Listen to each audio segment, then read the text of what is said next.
नमस्कार दोस्तों, आज के हमारे इस वीडियो में हम आपके लिए सावन महीने की भोलेनाथ की एक बहुत सुंदर कहानी लेकर आए हैं। एक समय की बात है, किसी गांव में एक बुढ़ी अम्मा अपने बेटे के साथ रहती थी। माँ बेटे बहुत मेहनत मजदूरी करके अपना गुजारा करते थे।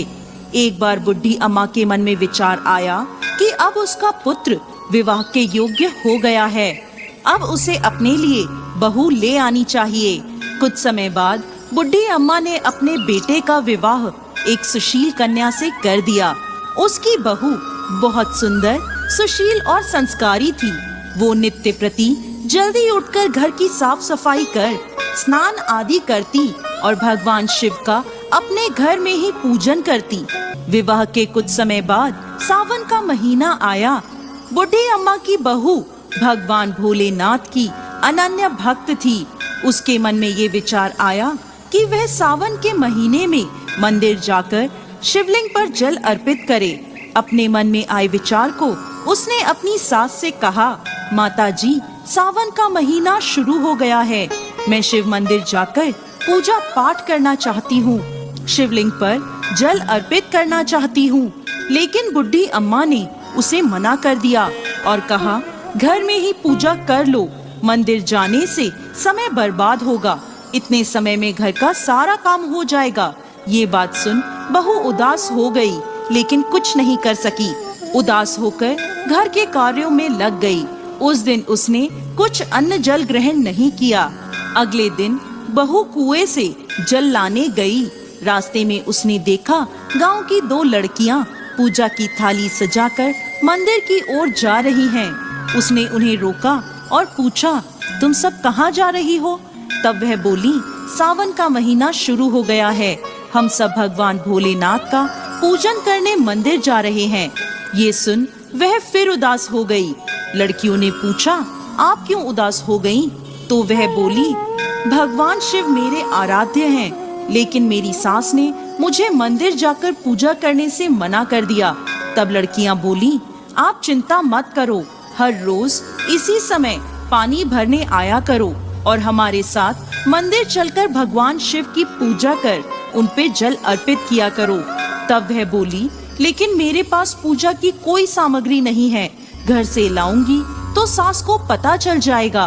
तब लड़कियां बोली, कोई बात नहीं, आप हमारी पूजा की सामग्री से पूजन कर लेना।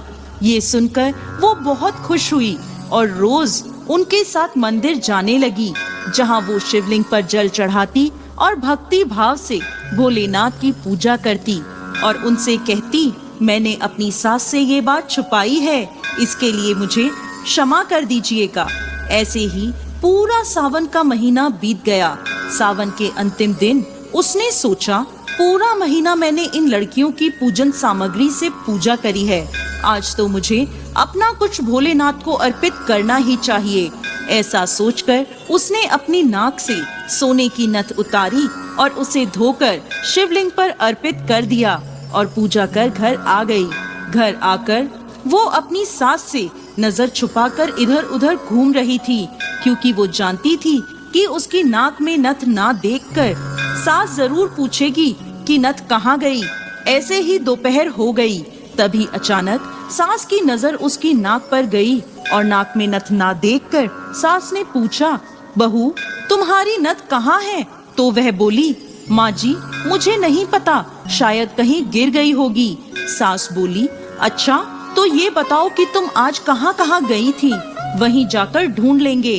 बहू बोली, मैं सुबह पानी भरने गई थी, तब तक तो मेरी नाक में नथ थी, इसके बाद मैं उपले थापने गई थी। सास बोली, चलो वहीं चलकर देखते हैं। दोनों वहां पहुँचे जहां बहू ने उपले थापे थे। सास ने बहू से कहा, चलो अब ये उपले तोड़कर देखते हैं। दोनों सास और बहू उपले तोड़ने में लग गईं। जैसे ही दोनों ने उपले तोड़े, दोनों के उपलों में एक एक नथ निकली। सास बोली, नथ तो एक ही थी, ये दो कैसे हो गई? इसके बाद सास ने एक एक कर सारे उपले तोड़ने शुरू कर दिए। अब सास उपले तोड़ती जाए और उन सब में से नथ निकलती जाए। सास ने बहू की ओर देखा और पूछा, ये क्या मांजरा है? तब बहू ने सास से क्षमा मांगते हुए सारी बात उसे बता दी और कहा, ये भगवान भोलेनाथ का आशीर्वाद है। आज मैंने सावन की समाप्ति पर उन्हें अपनी नथ अर्पित की थी और उन्होंने मुझे इतनी सारी नथ वापस कर दी। सास बहू की बात सुनकर बहुत खुश हुई और कहा, सावन माह में स्नान, जप, तप और दान का इतना महत्व है तो अगले साल हम दोनों मिलकर शिवलिंग पर जल चढ़ाएंगे और पूजा पाठ करेंगे। अगला सावन का माह आने पर दोनों सास बहू ने नियम से सावन का स्नान किया, पूजा पाठ, जप तप किया। भगवान भोलेनाथ की कृपा से बुढ़ी अम्मा का घर अन्न धन के भंडार से भर गया। बहू को एक सुंदर पुत्र रत्न की प्राप्ति हुई। हे भोलेनाथ, जैसी कृपा बुढ़ी अम्मा और उसकी बहू पर करी, वैसे ही इस कहानी को कहते, सुनते और हुंकार भरते सब पर करना।